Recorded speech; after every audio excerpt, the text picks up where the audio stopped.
All right, so you guys have been sending in some seriously interesting stuff lately, Yeah. all about how we figure out if something is actually creative or not.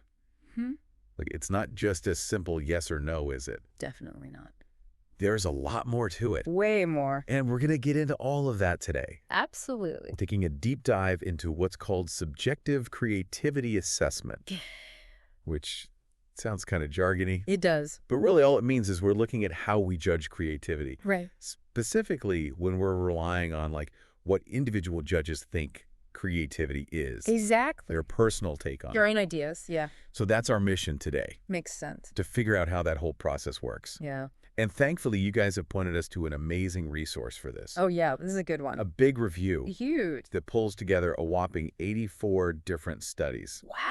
84. all focused on this specific method, Yeah. Subjective creativity assessment. which, as you said, Yeah. is super popular. Oh, it's everywhere. So we got to understand it. Yeah, we got to break it down. So this review puts this method to the test You got against one. like the gold standard of what makes a good assessment. Like, how do we know if it's actually working? Exactly. Yeah. So let's begin. Let's do it. 84 studies is a lot. That's a lot of research. That's a pretty broad field. huge. What kind of things were these studies actually looking at? Well, it's fascinating. They Yeah. cover so many different creative areas. Okay. Everything from like paintings to short stories, Uh-huh. problem solving, Wow. anything you can think of. So like different art forms, Art forms, different types of creative output. output. And then were they also looking at like the people who were creating the stuff? Yeah, definitely. So And the subjects, the subjects. were they all like the same or? Oh, no, they were all over the place. Okay. Different ages, Huh. different backgrounds, Yeah. levels of experience. So like a real mix. A real mix of people. And then who are the judges? Oh, that's another interesting part. The raters. The raters, yeah. Because like if I'm judging a painting, Right.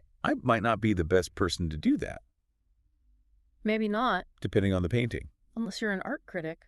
True. Or an artist yourself. Right. Exactly. So who were these raters? Again, a total mix. Okay. Sometimes they were experts. Makes sense. Like if you were judging a scientific paper, Right. you might have actual scientists. Yeah, other scientists Yeah, to see right. how creative it is. Exactly. But sometimes it was just everyday people. Sometimes just folks off the street. Interesting. Yeah. So no single like profile of a rater? Nope. Or a judge? No standard judge. And then on top of all that, Yeah. like you've got all these different creative areas, Mm-hmm. you've got all these different subjects, you've got all these different raters. Right. But how are they actually judging the creativity? Ah, good point. Like, what are they using? Well, that's another thing the review pointed out. Okay. The instructions and the Mhm. scales that the tutors were using Yeah. varied a lot Okay. across all the different studies. So, like, one study might be like, yeah, okay, tell us how novel this idea is. exactly. And another one might be like, Yeah. how useful is this? How useful is this solution? Or like a mix of different things. Exactly, a mix of criteria. So, like, it's not just about, It's not just about the work itself. it's also about how they're being asked to judge it. Exactly. How are you judging it? Okay, so we've got this huge, Huge. varied picture Very varied. of how this whole thing works. Mm-hmm. But the big question is Yeah. it any good?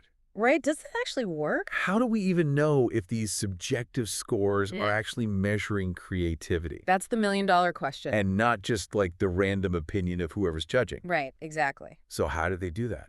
Well, they focused on two key things. Reliability and validity. Which are like the cornerstones Preservation. of any good assessment. Absolutely. So reliability first. Yeah. What is that? Reliability is all about consistency. Okay. Are the scores So consistent? like if I judge something today, Right. am I going to judge it the same way tomorrow? Exactly. Or someone else judges it? Right. Are they going to give it a similar score? That's reliability in a nutshell. So how did they test that in these studies? They mainly used a couple of statistical measures. Okay. One is called Cronbach's alpha. Cronbach's alpha. Yeah. And the other one is They looked at correlations correlation. between different rater scores. So like a lot of numbers. There's some math involved. Can we break those down a bit? Sure. Like for those of us who aren't statisticians, Absolutely. what do those things actually tell us? Okay, so Cronbach's alpha. Imagine you've got a bunch of judges Got it. all looking at the same creative work. Okay. Cronbach's alpha tells you how much they agree. Like, are they all on the same page or are they all over the place? So high alpha, High alpha means more agreement. good agreement. good consistency. Okay, so that's one way. That's one way. And then correlations. Yeah, correlations just show you the relationship Between different sets of scores. Sure. So if two judges have a high positive correlation, it means they're giving similar scores to the same things. Okay, so they're pretty much in sync. They're in sync, yeah. They're seeing things similarly. Exactly. So that's how they measured reliability, Yep. consistency. Consistency. Now, what about validity? Validity. The other big one. The other big one, yeah. So what is validity? Validity is all about whether the assessment is actually measuring what it's supposed to be measuring. Okay, so like... In this case, is it actually measuring creativity? Yeah.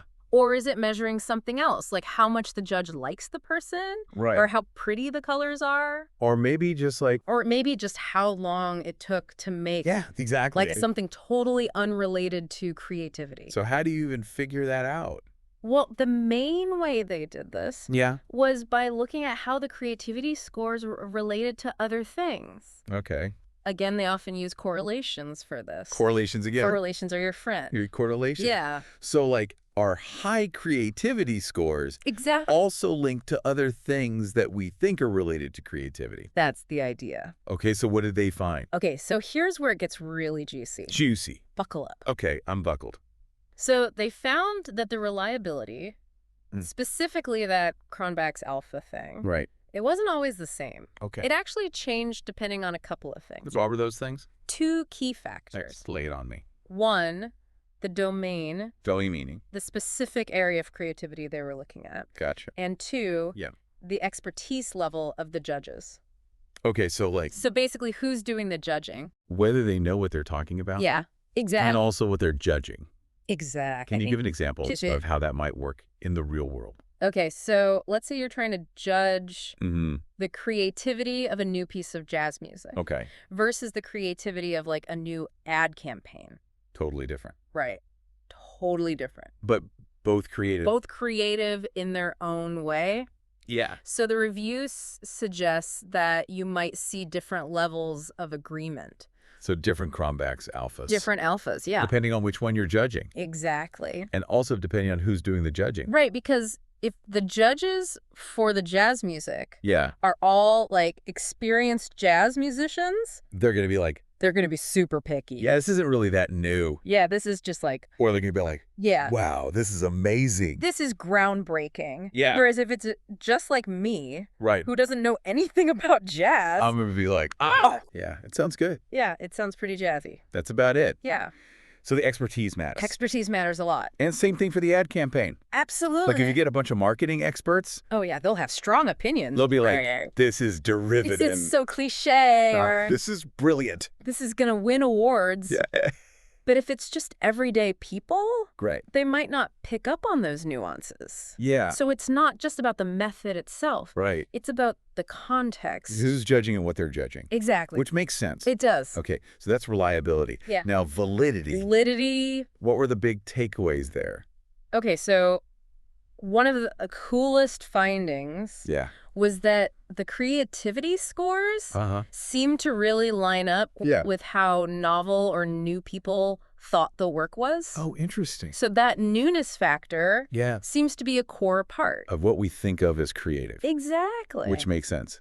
It does. Like if something's totally new, we're yeah, like, whoa. that's creative. Creative. But were there things that the scores didn't really connect with? Yes. Okay. This is where we get into something called discriminant validity. Discriminant validity. Fancy term. What does that mean? Basically, it means can the assessment tell the difference between creativity Yeah. and other things that might look like creativity Okay. but aren't really. Gotcha. So, for example, Yeah. they found a weaker connection between the creativity scores and things like technical skill. Oh, interesting. So something could be technically brilliant, Yeah. but not necessarily that creative. Like a really good coffee Like a really good technical exercise. Yeah. Yeah. Or Or like- like a painting that's perfectly rendered, Hmm. but doesn't really say anything new. Yeah. It's just technically good. Interesting. And they also found a weaker connection between creativity scores and how much the judges personally enjoyed something. Oh, that's a good one. Yeah, So just because I like something exactly. doesn't mean it's creative. Doesn't mean it's objectively creative. Right. Or vice versa. Or vice versa. Something could be super creative, Yeah. but I might hate it.